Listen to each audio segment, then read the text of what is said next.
I do feel that for me, I love getting someone's symptom intake, and I've had patients come in and we might start them on hormones before blood work. I might absorb my estrogen differently than somebody else taking HRT and their estrogen just because while we're human, we're still individuals. What are you apprehensive about? Let's talk about it and then maybe start low and slow. A lot of my patients, if I can, is I do like to get blood work prior, and it's not just the estrogen and the progesterone.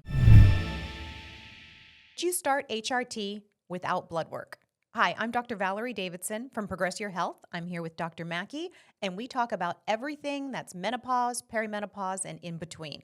If you're wondering what hormone stage you might be in, you can go to myhormonequiz.com. It's a few short questions. It only takes maybe about 2 minutes, but it'll tell you if you're perimenopause, menopause, or an in-betweener. So today's question, we're going to talk. We received it from our someone submitted on our website, the Ask the Doctor tab, and this is from. They always change their name. Yeah. This is from Sandy. So why don't you go ahead? It's a little bit long. She did add some lab work in there. Maybe we'll leave the numbers out for right now. Why don't you go ahead and read the question, and we'll sort of dive into it. Yes, so this was, I love this question. So we do change everybody's names. So this is from Sandy. It says, hello, I've listened to 2 of your podcasts and learned more from those episodes than all of the research I've been doing on my own. Thank you very much, Sandy. After hearing you speak, I felt encouraged to reach out for guidance. I want to provide as much detail as possible. I'm 57 years old. I work out at least 4 days a week, and I consider myself in great health. I've been in menopause approximately 18 months, so that's not quite 2 years here. And she's 57. I'm just repeating all this stuff. But I've been seeing a functional medicine doctor, though I'm unsure of his level of experience with hormone therapy. We have been working to manage my symptoms with supplements, and for a while it seemed to help. However, I'm currently experiencing significant symptoms, including intense hot flashes, joint pain, insomnia, and brain fog. During this time, I saw my gynecologist for a pap smear, and I addressed the discomfort that I have with intercourse. She strongly recommended that I begin HRT, hormone replacement therapy. When I shared that I preferred to try a more natural approach, she suggested I was being influenced by misinformation about cancer risk.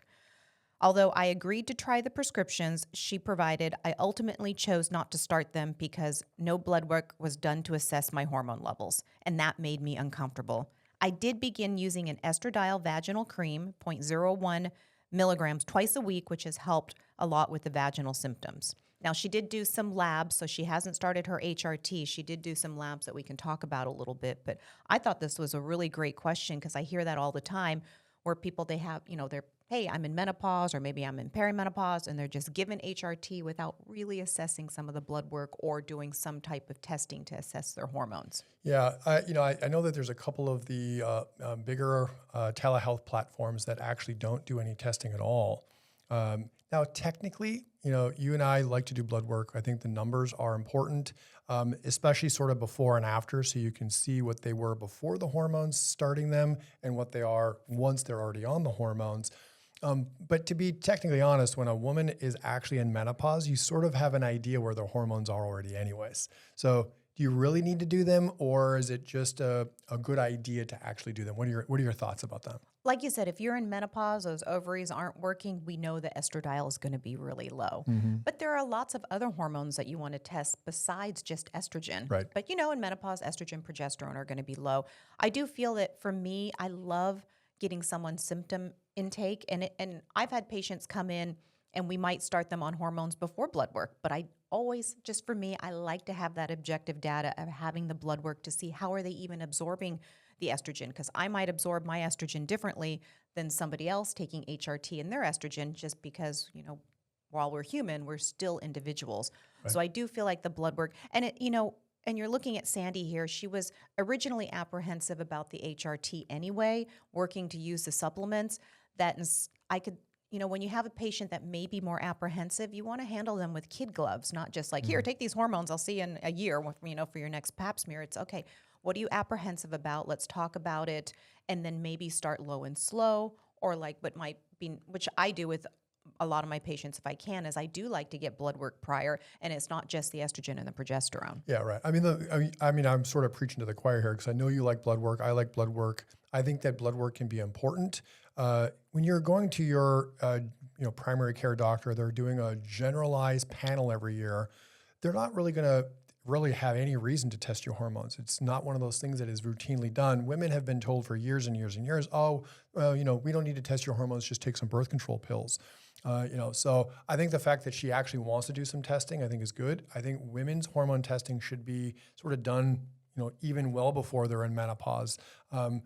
Technically, like you said, when she's in menopause, you know that her ovaries are not producing any more estrogen. So you can kind of, as a practitioner, you can sort of guess where they are. What I'm sort of fascinated by, though, she's 57 and has been in menopause for only 18 months. So that means she went into menopause I would assume, based on what she said there, that her period stopped at 55. That's why when I was reading this, that's why I said 18 months ago. That's not even 2 years ago. Yeah. She's 57. So she may have been, which it does sound like she has her uterus because she went and got a pap smear. So she has a uterus that or at least we know she has a cervix, but so most likely she has a uterus. So that means that her periods were up till 55, which is why I would want to do blood testing with Sandy as opposed to somebody that hasn't had a period, if she's 57 since, 50, they haven't had a period for, 5+ years, like you said, that estrogen and progesterone are low, but it's only been 18 months for her, that I would love to, looking at the estrogen and progesterone, I'm sure they're low. She's having the hot flashes. She's having the brain fog. She's having the menopausal symptoms.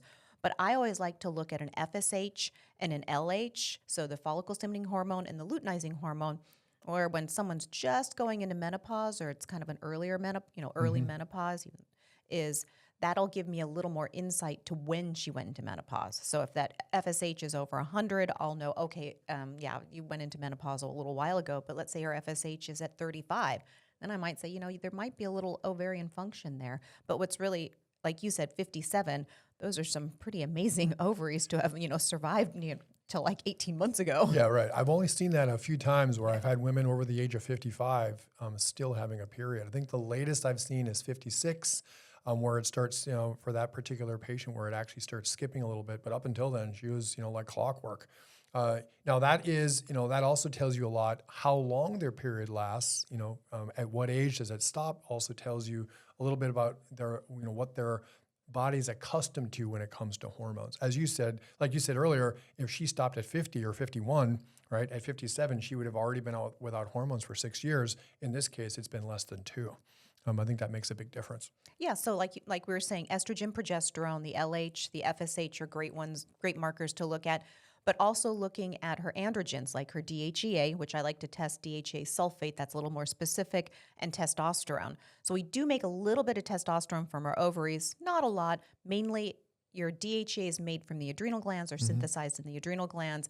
It travels and periphery will convert over to testosterone. So those two markers are really good to look at for hormones when you're going to work with HRT. Yeah, and again, we obviously do the same things when it comes to some of those numbers, but those are not going to be done on a routine blood test, that you get from your primary care physician. So, and there you can really provide you, besides just the estrogen, it can really provide a lot of information. Now, what about thyroid, metabolic issues or parameters, inflammatory markers? What else would you do? No, exactly. So when you go through menopause or even perimenopause, that can put a burden on the thyroid. So, checking the thyroid stimulating hormone, the free T4, the free T3, those are like the main ones I like to look at. If I'm suspecting Hashimoto's, we might throw in some antibodies like the antithyroid globulin antibodies and the thyroid peroxidase antibodies. And then you were mentioning about inflammation. So it is true, perimenopause and menopause can cause a lot of joint pain, but she is having joint pain. She works out. You still might want to go and look, maybe do a SED rate, which looks at overall inflammation. Also do like a highly sensitive or a quantitative C-reactive protein, which is looking at inflammation.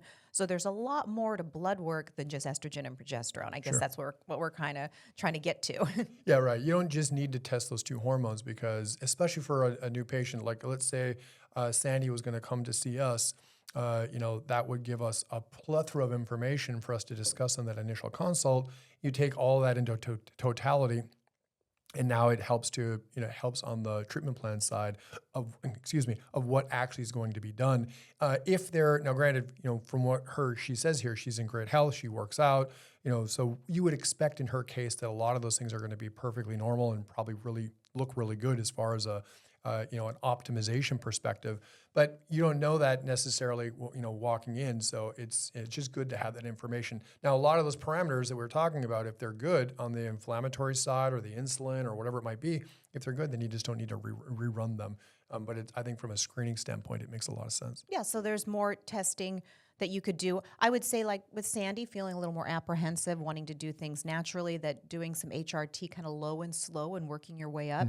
She has a uterus, so we want to make sure that we're protecting the uterine lining by making sure that she takes progesterone. So that's important. She did show some labs on here if you want to go over them real quick. Yeah, sure. Okay. Yeah. Go ahead. So- Go over the numbers. So this is let's see, she did her estradiol, that was less than 10. So she's in menopause, so that's really low.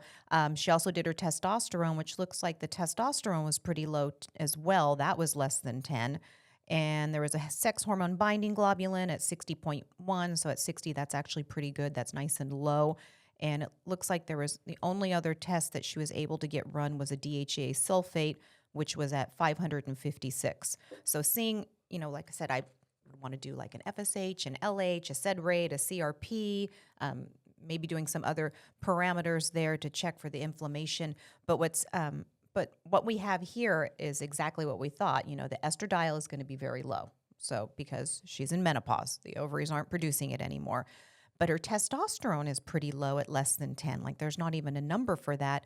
But her DHEA sulfate at 556 is actually pretty high for a DHEA sulfate. So it looks like she's taking probably exogenous, oral DHEA. Yeah, she said with the functional medicine doctor that she's working with, had her on some supplementation. So more than likely she's on probably, and this is nothing against the practitioner, but if her DHEA sulfate level is 556, she's probably on a 25 milligram dosage to push it up that high.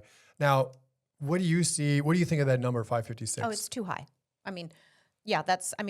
Me as a menopausal female myself, I naturally run a little bit high on my DHEA sulfate. That's just who I am. I think my last one was maybe it was close to 300, but that was me. I think it was like 250 something maybe. But that's kind of on the higher end for somebody in their mid 50s like I am. Without supplementation. But that's my natural. I've always had that since I was younger. We don't know what Sandy's DHEA is when she was younger, but I will tell you 500 and what did we say here? 556 is pretty high. Yeah. That when you have it that high, the idea is that it's going to convert to testosterone, and it's not. So, Right. Unfortunately for her, is sometimes that high DHEA, especially there, I could see where she would feel like, you can get hair thinning. The hair follicle itself gets smaller, so it looks like it's real thin and dry. You can get breakouts and acne. I'm surprised she's not complaining of acne with a number that high. It comes down to the dosage. Like you and I typically don't go on beyond a 5 or a 10. Very rarely do we go beyond even 15 milligrams on the DHEA. I mean, I think I have one female patient that's on a 25, and she doesn't even take it every day. She takes it, over the course of a week, kind of on a staggered pattern. Otherwise, her number is really high like that as well, too. Yeah, so I would say the DHEA, probably back off on that dose, definitely. Maybe not jump into testosterone first. When I work with HRT patients, I usually use the testosterone as kind of like the accoutrement or the frosting on the cake. We want to get the foundation first, but then also get some of these parameters. I'm sure she is super healthy, but just getting some, some baseline blood work, so looking at some inflammation on there, looking at a fasting insulin, like you said, looking at the LH and the FSH, and then maybe starting her on a low dose HRTs to definitely help with that insomnia and that brain fog. Yeah. As soon as you start the estrogen, it's like your brain is clear. I'll speak from experience. When I went through menopause, the estrogen really helped with the brain fog, and then doing some progesterone could also help her with the sleeping at night too. Sure. Well, and she says she's having some hot flashes finally, which if a hot flash is starting at 57, it doesn't seem usually very typical. That you would expect that in the late 40s to the early 50s, and hers has been delayed, probably because she's just overall, metabolically very healthy from her, diet and her working out schedule. So. The hot flashes, even with a little bit of estrogen, those would probably disappear relatively quickly. Yeah. So I think she would be a great candidate for HRT. I love that she wanted to do the blood test. Every practitioner, practices differently. So you can get so much information just from talking to someone about their symptoms, their family history. What were your periods like when you were younger? when did your mother go through menopause? Because I'll have patients, very, very healthy patients, and their mom went through menopause at 43, and they're going through menopause at 43. Yep. They're just kind of following along that lines there. So I do love getting that subjective information, but then at the same time getting that objective information with doing some kind of testing. Now, just to close out the episode, and just to be a little devil's advocate. So technically, as we sort of alluded to in the beginning, technically, does she need to do hormones to start HRT, or is it Or you okay? mean blood work to start I'm sorry. HRT? What did I say? Hormones. I'm sorry. Yeah. To do blood work prior to starting HRT, or is it okay that some women actually start HRT without blood work? I have had many patients actually that come in and they might not have any blood work, and I didn't want to push off the appointment, or is just get them in, get the symptoms, maybe start with a little bit of low dose, but I usually have them go do blood work within probably about 4 weeks. Oh, so within a month or something, or within that, from the consult time to a month, get it done sometime. Yeah, I'll say, okay, let's start you on something low, get that background information, something low, but here's, I want to do some blood work or some kind of testing, in about a month, so I can see how you're absorbing the hormones. Also, how are you, hot flashes are gone, but I'm still getting migraines, like everybody's different, or I'm sleeping great right now, but I can't, wake up in the morning. So there'll be this happen, but, still working on this. So you kind of, like, I like to think of things like an equation. We have our supplements, our lifestyle, we add in the HRT, and then we see what the reaction is. Is it positive? Is it neutral? Is there a negative reaction? Right. So we know how we can adjust those variables. So I would say you could take the hormones, then do the blood work, but I still really do like to get some objective data like that. Yeah. Long, what is it? Long answer or short answer answered long? Yeah, sure. Well, nonetheless, I think there's a trend out there where a lot of doctors are not doing blood work, but we're ones, the old school ones that still like to do it. And I think it's a good idea. So if you're wondering where you are, perimenopause, in between or menopause, take the quiz down below. If you're on YouTube, myhormonequiz.com. If you're online, you just type it into your browser, whatever, on your phone, and it'll take you right to the quiz. It only takes a couple of minutes. You'll get a result.